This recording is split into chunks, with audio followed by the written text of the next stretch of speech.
RGE here, and I'm taking a look at Forge. So, we'll start off with a bit of history about Forge. Forge was a game with a Kickstarter campaign that failed pretty tremendously. They kept pushing through with development, and the game got greenlit on Steam. As such, it's been out since about the beginning of December, and they seem to be working on more content for the game. Fundamentally, Forge is great. However, there are some pretty major issues that can't be fixed by the devs. I think I need to tell you this before I actually give you my impressions of the game. There aren't a lot of people playing, and the game is online multiplayer only, so you sort of need other people playing it. It can take me a while to find a game with a reasonable amount of people in it, as in 4 people per team. It takes even longer to find a game with balanced teams.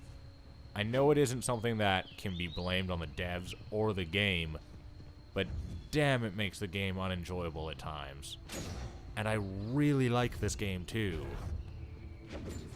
Now, no, this is before the Steam Christmas sale. I've noticed this game go on sale for 50% off during the Steam Christmas sale, and it got bumped up to the top sellers list.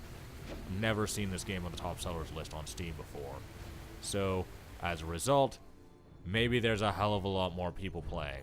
I'll get back to you. Forge has a great premise.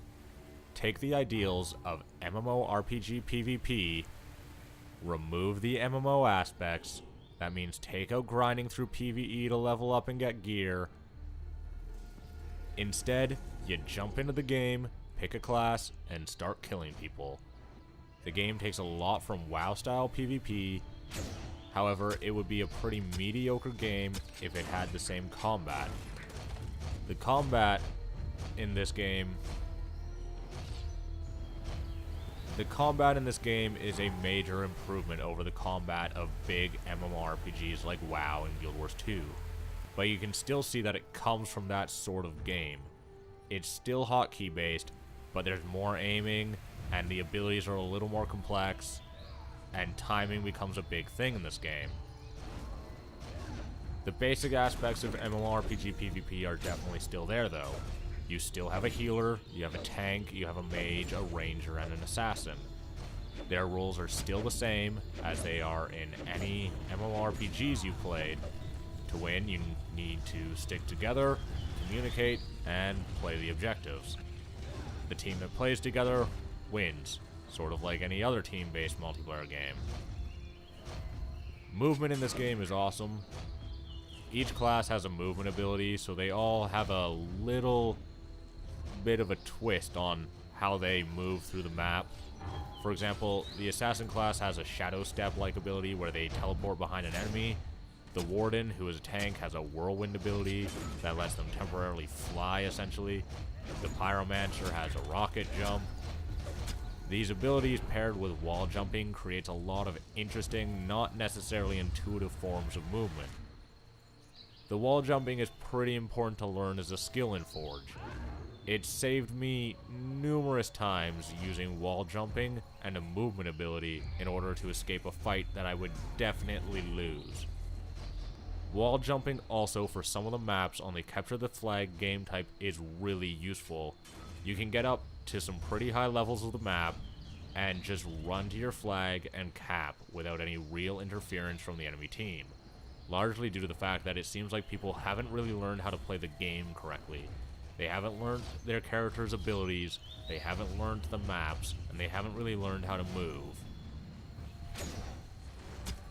Now, the abilities in this game are definitely about timing, and there's a lot to memorize, because they all kind of cast quite differently, and they all have a purpose. You definitely need to learn each class and kind of stick with one class until you know it to bother moving on to another one. And it takes a lot of practice.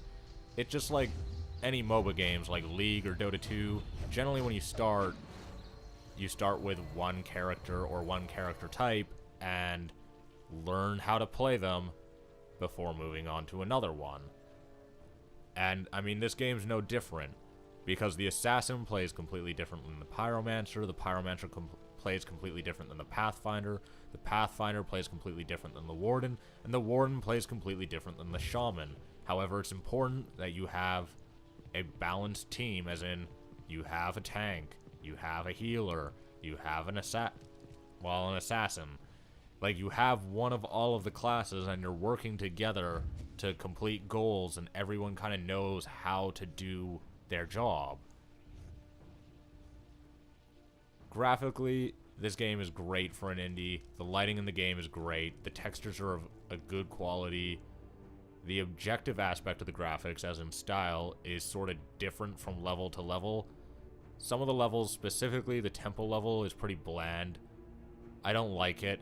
Indoors is really dark, and the whole damn thing is just gray rocks. The town level sort of falls into the same problems. It's cool design because you can run around on the roofs, and the building designs are cool. However, still just gray and brown. The forest level is awesome, though, just visually. The really tall trees with all the ramps and bridges between all the trees. The caves and the water. There's so many vertical level changes. The level design in this game actually is just awesome. There's so many vertical level changes, and it just plays such a huge part in the game. I really enjoy this game when I enjoy it. The gameplay is great. It's an awesome team-based game. I certainly love it when I love it. However, the lack of players, frequently imbalanced teams, and the fact I really dislike one of the levels, and there aren't many levels, makes me, well, not love this game about half of the time. I still like it when I don't love it, but it certainly isn't as good. But I guess that's some of the issues that really any multiplayer online game falls into. The lack of player base is really the only issue with this game, but it is a major issue with this game. Note that I actually was given 2 copies of this game when I bought it, so I'm actually going to give away the second copy that I got. All you have to do is leave a comment below, and the Friday after Christmas, which I believe is the 29th, I'll put the actual date in the description of the video. I will PM the winner and tell him how I'll send him his copy. So if you want a free copy of Forge, leave a comment. Note, if you are watching this on the MMO Attack Games channel, I don't read that channel. I don't own that channel. I just make videos for them. There will be the URL to my channel, specifically the URL to this video, in the video. It'll be there. Then you go up to your web address bar and you type it in there. You go to that video. Leave a comment there, because I don't read the comments on MMO Attack. I read the comments on my channel. Very lengthy explanation, but necessary. I've been RGE, and this has been a look at Forge.